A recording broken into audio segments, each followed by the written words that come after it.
કચ્છને નશામુક્ત બનાવવા માટે જાગૃતિ અભિયાનનો પ્રારંભ કરવામાં આવ્યો।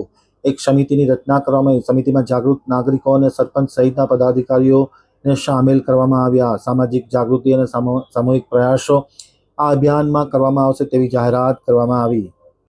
હવે જોઈએ મુન્દ્રા આમતક ન્યૂઝ બ્યુરોનો એક વિસ્તૃત અહેવાલ। કચ્છને નશામુક્ત બનાવવા માટે જાગૃતિ અભિયાન। કચ્છમાં યુવાધન માદક પદાર્થોના ડ્રગ્સના દૂષણ અને કેફી પદાર્થ નશાના રવાડે ચડી રહ્યું છે, ત્યારે આમાંથી બચાવી લેવા માટે એક અલગ પ્રકારનો વિષય શરૂ કરવામાં આવ્યો છે, જેમાં ખાસ કરીને કચ્છને નશામુક્ત બનાવવા માટેનું જાગૃતિ અભિયાન શરૂ કરવામાં આવ્યું છે।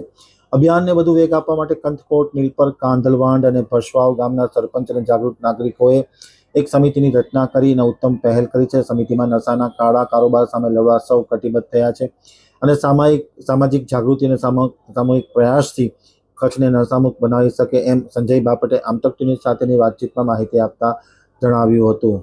એ લોકો અમલનો લેતા હતા, બાકી હવે તો ગમે અહીંયા ગરથુલિયા ખાઈ અને આપણા યુવાધનો પડ્યા હોય, ગટરમાં પડ્યા હોય। રાયધનભાઈ, માતાજીના કાર્યક્રમ હોય, કંચકોટના હોય, ભગવાનના કાર્યક્રમ હોય, ધાર્મિક કાર્યક્રમ હોય, રાસ રાસુડા હોય, ગરબા હોય, કોઈ પણ પ્રસંગો હોય, ત્યાં કને લગ્ન પ્રસંગો હોય, ત્યાં તમામ જગ્યાએ દારૂ પીને આવા લોકો આપણને જોવા મળે છે।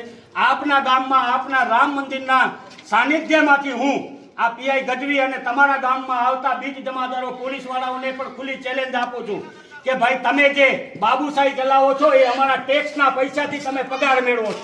તમારા બાપુજીની ધોરાજી ચલાવવાનું બંધ કરી દેજો અને ગ્રામજનોની જે રજૂઆતો છે રજૂઆતો સાંભળજો।